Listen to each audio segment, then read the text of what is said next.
ଦେଖିବୁ ଦେଖିବୁ ମୋର ମୋ ଘା ବି ହେଇଯାଏ ସୁଖୀ। ମତେ ସତ କଥା କହିବ, କୁହ କୋଉଠୁ ଆଣିଲେ ଏତେ ଟଙ୍କା? କିଏ ତମକୁ ଦେଲା? ଚୁପ୍ ରୁହନି। ମୁଁ ମୋର ଗୋଟେ କିଡନୀ ବିକି ଦେଇଛି। ସରକାରୀ ଅଫିସର ମାନେ ଘର ଆଗରେ ଛିଡା ହେଇଛନ୍ତି, ପୋଲିସ ଗାଡି ବି ଆସିଛି। ମୁଁ କେତେ କାକୁତି ବିନତି ହେଲି, କେତେ ନେହୁରା ହେଲି, ମୋ କଥା କେହି ଶୁଣିଲାନି। ସରକାରୀ ଅଫିସରଟା ଏତେ ନିର୍ଦ୍ଦୟ ଯେ ତାଙ୍କ ଗୋଡ଼ ତଳେ ପଡିଗଲି, ମତେ ଗୋଇଠାଏ ପକେଇଲେ। ତାଙ୍କର କଡା ହୁକୁମ, ଯେତେ ଶୀଘ୍ର ପାରୁଛ ଏ ଘର ଛାଡ।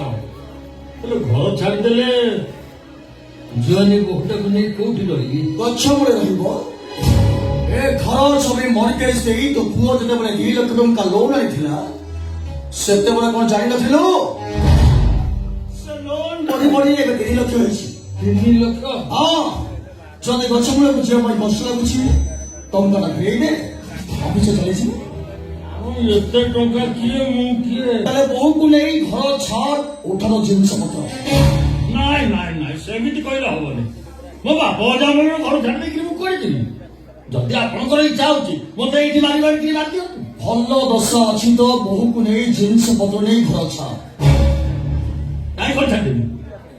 କାହିଁ ଘର ଛାଡ଼ିଦେବି? ଯେ ତ ଲୋନ୍ କରିଥିଲା ସିଏ ମଲାଣି, ମୁଁ କାହିଁ ଘର ଛାଡ଼ିବି? କାହିଁକି ତୁ ସାଇନ୍ ଦେଇଥିଲୁ, ହାତ କରି ଲେଖି ଦେଇଥିଲୁ। ଭଲରେ କହୁଛି ବୋହୂକୁ ନେଇ ଜିନିଷ ପତ୍ର ନେଇ ଘର ଛାଡ। ଯିବିନି। ମୁଁ କାଳିଦାସ, IIC ପୁରାଣ ପୋଲିସ ଶେଷ। କଣ ହେଇଗଲା ସେଇଠୁ? ମୁଁ ତ କହିଲି ଏଠୁ ଯିବିନି ଯିବିନି ଯିବିନି। ଶିବୁନି ଶିବୁନି ଶୁଣ,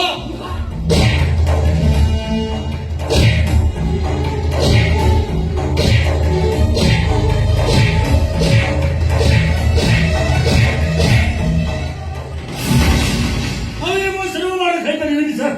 ମୁଁ ପଳେଇଛି ସାର୍ ଘର ଛାଡ଼ି। ପଇସା ହେଲେ ସାର୍, ଏ ଘର ଛାଡ଼ି ଯିବା ପୂର୍ବରୁ ମୋ ଦୁଃଖ କଥା ପଦେ ଆପଣ ଶୁଣିଲେନି? ଦୁଃଖ ଭଗିଆ କୁମାର ସାଳକୁ ଲୁହା ପିଟିବାକୁ ନ ଗଲେ ଆମ ଘରେ ରୋଷେଇ ବନ୍ଦ। ସେ ଯୋଉଦିନ କାମକୁ ନ ଯାଏ, କାଲି ସକାଳୁ ଆଜି ସକାଳ ହେଇଯାଏ, ନାଲି ଚାରେ ମୁଢି ବସେଇକିରି ଖାଇଥାଉ। ଜାଣିଛନ୍ତି ସାର୍, ଯୋଉଦିନ ମୁଁ ଘରୁ ବାହାରକୁ ଯାଏ, ଆଗେ ଘରକୁ ଫେରିଲା ମାନେ ଚୁଲି କନ୍ଦାରେ ଗୋଡ ରଖେ। ଯଦି ଚୁଲି କନ୍ଦା ଗରମ ଲାଗେ ତାହେଲେ ବୋଉକୁ ଖାଇବାକୁ ମାଗେ, ନହେଲେ ସେମିତି ଉପାସ ପେଟରେ ପେଟେ ପାଣି ପିଇକି ଶୋଇଯାଏ। ଯାହା ଘରେ ଅଧେ ଦିନ ଚୁଲି ଜଳୁନି, ସିଏ ପୁଣି 3 ଲକ୍ଷ ଟଙ୍କା କିଏ ନା ପଇସା ଆଉ ରହିଥିଲି। ମୋ ବୋଉକୁ ସାଙ୍ଗରେ ଧରିବାକୁ ପଳେଇଛି। ପଇସା ଯା।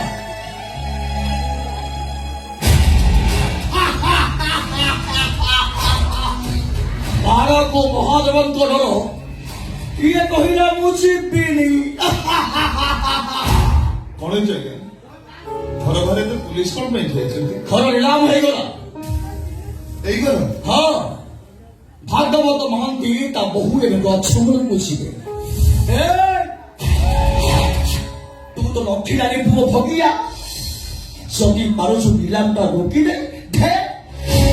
ଯାହାକୁ ବାଡ଼େଇ ବାଡ଼େଇ ନେଲେ 10 ଟଙ୍କାରେ ବାହାରିବନି, ସିଏ ପୁଣି ଘର ନିଲାମ ରଖିବ।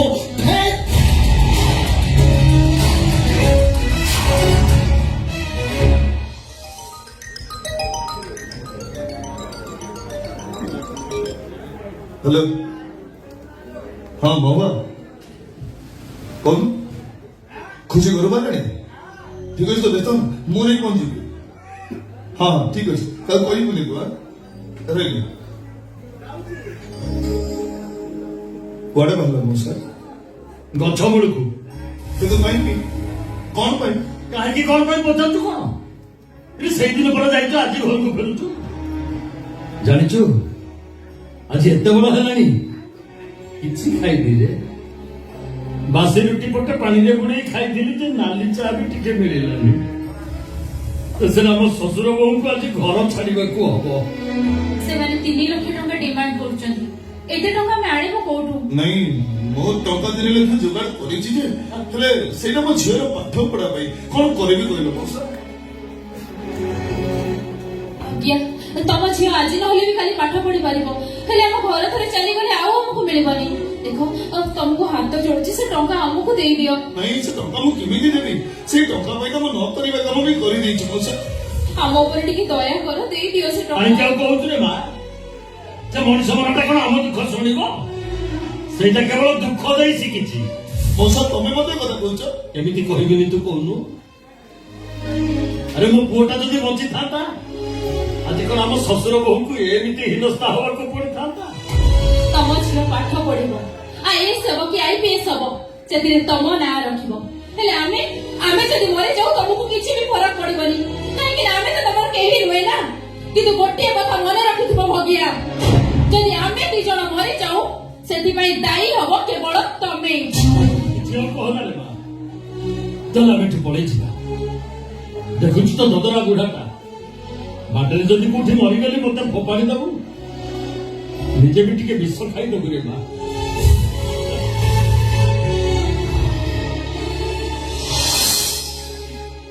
ରୁହ ମଉସା, ରୁହ। ତମର କୁଆଡେ ଯିବା ଦରକାର ନାହିଁ ମଉସା, ତମେ ଏଇ ଘରେ ରହିବ। ମୁଁ ତମକୁ ଟଙ୍କା ଦେବି। କଣ କହିଲୁ? ତୁ ମତେ ଟଙ୍କା ଦବୁ? ହଁ ମଉସା, ସତ କହୁଛୁ? ଦରକାର ନାହିଁ ମୋ ଝିଅର ପାଠ ପଢିବା, ଦରକାର ନାହିଁ ତାର IAS କି IPS ହବ, ହେଲେ ତମ ଘର ନିଲାମ ରହିବା ଦରକାର ମଉସା। ମୁଁ ତମକୁ ଟଙ୍କା ଦେବି। ନିଅ ତୁ ସତେ ନିଅ ମଉସା, ସତ କରିଛି। ମା ଆରେ ଟଙ୍କା ଦବୁ କି? ବାପା ମୁଁ ଘର ଝିଅଟା କହିକି ମୁଁ କୁଳି ଆସେ।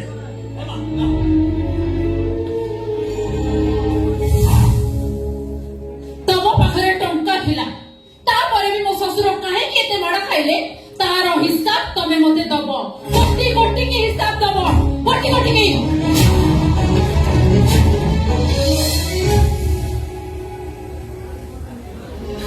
କି ଆଉ ହିସାବ କରିବା ଦରକାର? କଣ ଆଉ ହିସାବ ହବ? ମୁଁ ଏ ଭଗିଆର ରବ ଖାତା ତ ହିସାବ କରୁ କରୁ ସରିଗଲା। ଆଉ ଜାଗା କୋଉଠୁ ଆସିବ ଯେ ହରଣ ମିଶଣ ଭେଡାଣ ହବ? ଏବେ ବାସ୍ ଅପେକ୍ଷା, କୋଉ ଦିନେ ଭଗିଆର ରବ ଖାତା ଛିନି ଟୁକୁରା ଟୁକୁରା ହବ। ଭଗିଆ ମୁଁ ଏଇ କରୁଥିଲି, ତମେ କୁଆଡେ ବାପାଙ୍କ ହାତରେ 3 ଲକ୍ଷ ଟଙ୍କା ଧରିଥିଲ? କୋଉଠୁ ଆଣିଲ ଏତେ ଟଙ୍କା? କିଏ ତମକୁ ଦେଲା? ଆରେ ଚୁପ୍ ହେଇ ଠିଆ ହେଇଛ କାହିଁକି? ମୋର ଉତ୍ତର ଦରକାର। ଏ ଭଗିଆ, ତମେ ଯଦି ସତରେ ମତେ ଭଲ ପାଉଥିବ ତାହେଲେ ତମକୁ ତମ ମନର ନିୟମ ମତେ ସତ କଥା କହିବ। କୁହ, କୋଉଠୁ ଆଣିଲ ଏତେ ଟଙ୍କା? କିଏ ତମକୁ ଦେଲା? ଚୁପ୍ ରୁହନି। ମୁଁ ମୋର ଗୋଟେ କିଡନୀ ବିକି ଦେଇଛି ବୋଲା।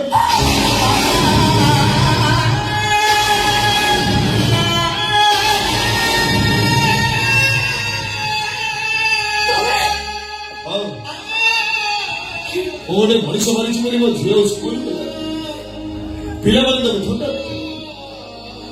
କଣ କରିପାରିବେ? ଭାବିଲି ବାପ ହେଇକି ଝିଅଟାକୁ ବଡ ସ୍କୁଲରେ ପାଠ ପଢେଇ ପାରିବି, ତାହେଲେ କି ବାପ? ମୋ ଝିଅ ବଡ ସ୍କୁଲରେ ପାଠ ପଢି ବଡ ମଣିଷ ହବ, ସେଇଥିପାଇଁ ଟଙ୍କା 3 ଲକ୍ଷ ଦରକାର ପଡେ। ଆଉ ମୋ ଭଳି ମଣିଷକୁ କିଏ କାହିଁକି ଟଙ୍କା 3 ଲକ୍ଷ ଦବ ତୁ କହିଲୁ? କେବଳ ମୋ ଝିଅର ପାଠ ପଢା ପାଇଁ ମୁଁ ମୋର କିଡନୀ ବିକି ଦେଇଛି। ଦେଖିବୁ ଦେଖିବୁ ମନ ମୋ ଘା ବି ହେଇଯାଏ ସୁଖୀ।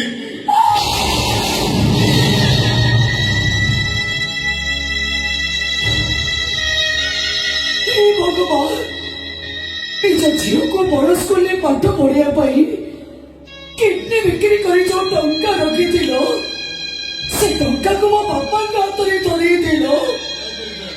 ଝିଅ ବଡ ହେଲାନି, ଅଥଚ ଏମାନେ ତମ ପାଇଁ ଏତେ ବଡ ହେଇଗଲେ, ଏତେ ମହାନ ହେଇଗଲେ। ସେ ତମେ ଭୁଲରେ ମଣିଷ ହେଇଗଲ। ତମେ ଦେବତା ହବାର ଥିଲା। ତମ ଭଳି ଦେବତାକୁ ଦବା ପାଇଁ ମୋ ପାଖରେ କିଛି ନାହିଁ। ଖାଲି ଖାଲି ତମକୁ ଗୋଟେ ମୁଣ୍ଡିଆ ମାରୁଛି।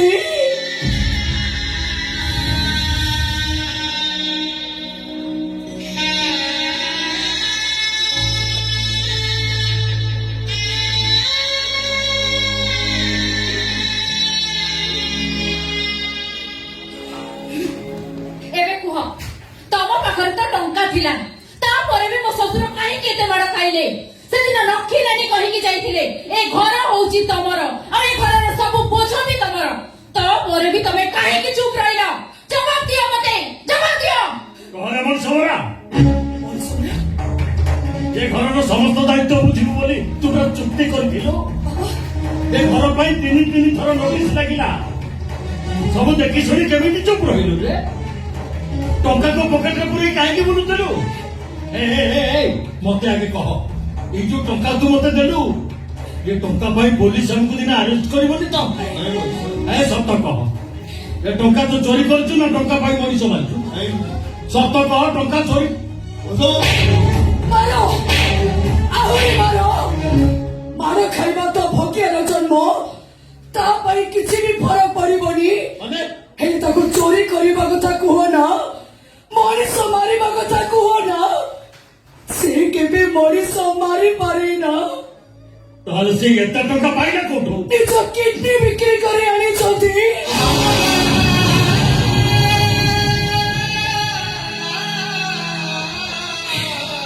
ନିଜ ଝିଅକୁ ବଡ ସ୍କୁଲରେ ପାଠ ପଢିବା ପାଇଁ କିଡନୀ ବିକ୍ରି କରି ଯୋଉ ଟଙ୍କା ରଖିଥିଲେ ସେ ଟଙ୍କାକୁ ତମରି ହାତରେ ଧରେଇ ଦେଲେ ୟାପରେ ତମେ କୁହ ବାବା ତମେ ତାକୁ ମଣିଷ ମରା କହିବ ନା ଦେବତା କହିବ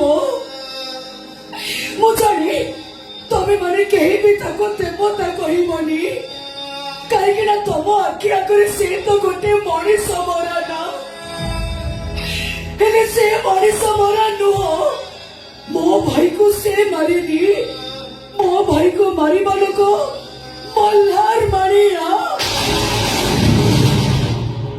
ହେଲେ ଦୋଷ ନକରି ଦୋଷୀ ହେଇଗଲେ ନିଜ ବାପାଙ୍କୁ ବଞ୍ଚେଇବା ପାଇଁ 5 ଲକ୍ଷ ଟଙ୍କା ଦରକାର ପଡିଲା ଆଉ ସେଇ ଟଙ୍କା ଲୋଭରେ ମୋ ଭାଇର ମର୍ଡର କେସଟାକୁ ସେ ନିଜ ମୁଣ୍ଡ ଉପରକୁ ନେଇଗଲେ ୟାପରେ ଇଏ କହିଲା ସେ କହିଲା ସାରା ଦୁନିଆ କହିଲା ନଖି ନାନୀ ପୁଅ ଭକିଆ ଗୋଟେ କ୍ରିମିନାଲ ବାପା ସବୁ ତ ଶୁଣିଲ ଭାଉଜ ତମେ ବି ସତ କଥା ଶୁଣିଲ ନା ମାର ତାକୁ ମନ ଇଚ୍ଛା ମାର ଯଦି ପାରୁଛ ମାଡ଼ି ବସେଇ ତାକୁ ବିଷ ପିଆଇ ଦିଅ ଥାଉ ମୋନା ଆଉ କିଛି କହିବା ଦରକାର ନାହିଁ ଭଗିଆ ଭଳି ମଣିଷକୁ ବିଷ ଦେଇଦେଲେ ପୃଥିବୀର ଆୟୁଷଟା କମିଯିବ ଭୂମିକମ୍ପ ହବ ସୁନାମି ମାଡ଼ି ଆସିବ ଜାଣିଛ ମୋନା ଏଇ ଟିକେ ଆଗରୁ ତାଙ୍କ ମୁହଁ ଚାହିଁବାକୁ ମତେ ଘୃଣା ଲାଗୁଥିଲା ହେଲେ ତମଠାରୁ ସବୁ କଥା ଶୁଣି ସାରିବା ପରେ ମତେ ଏବେ ମୋ ନିଜକୁ ଘୃଣା ଲାଗୁଛି ସତରେ ମୁଁ କୋଉ ଜନ୍ମରେ କି ପୁଣ୍ୟ କରିଥିଲି କେଜାଣି ଏ ଜନ୍ମରେ ତାଙ୍କ ଭଳି ଜଣେ ଦେବତାଙ୍କ ହାତରୁ ମତେ ମୋ ପାଇଁ ସିନ୍ଦୁର ମିଳିଛି ହେ ଦେବତା ପାରିବ ଯଦି ମତେ ତମେ କ୍ଷମା କରିଦବ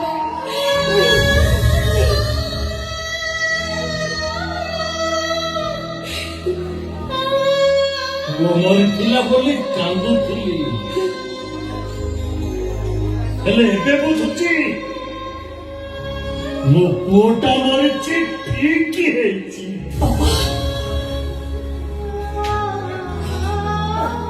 ତା ହେଇନଥିଲେ